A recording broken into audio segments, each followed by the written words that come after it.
4 years ago, Lindsay Tavares, a third grade teacher, first learned about using UDL to design effective learning environments.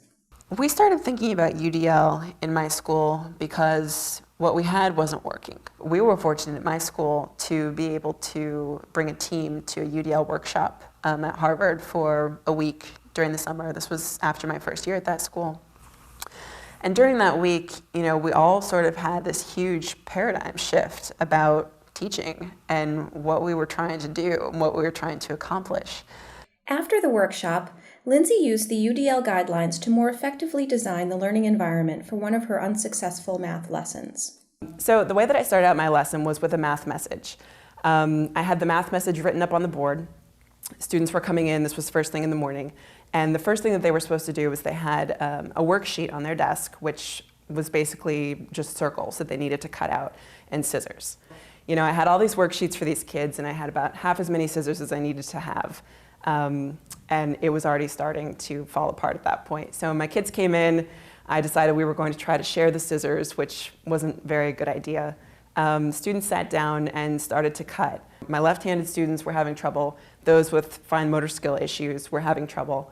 And then, of course, there were the kids that didn't have any materials and had to just sit around and wait, which they filled their time by chatting or poking their neighbor or doing anything but thinking about the questions that I had posed on the board. In the end, only about 25% of my kids had any workable circles at the end of that activity, and really no one had spent any time reflecting on the questions that I had on the board. When I brought the kids to the rug, they were frustrated, sort of unruly, and I was a little bit flustered too.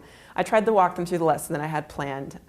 It was essentially following up on those two questions that I had posed in the math message. The lesson that I had designed had anticipated them all coming to the circle with their perfectly cut circles and us being able to fold them and cut again on the rug together and then going back to our seats and pasting, in our journals and things of that nature.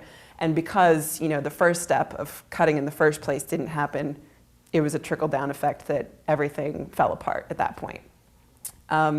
So being a fairly, new teacher at the time and not really knowing what to do, I reacted in frustration and basically sent the kids to their seats. The only real activity that I had planned was their standard journal pages, which were all, paper and pencil in their student journal activities. And basically at the end of that lesson, I ended up with a bunch of really frustrated third graders who didn't know anything more about naming fractions or mixed numbers or anything like that.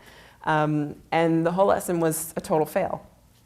And so what I did was I went home and I totally reworked the lesson. There was no way I could move forward, in the math sequence without going back and reteaching this. So I really tore it apart. And I was able to use the UDL guidelines to help me do this.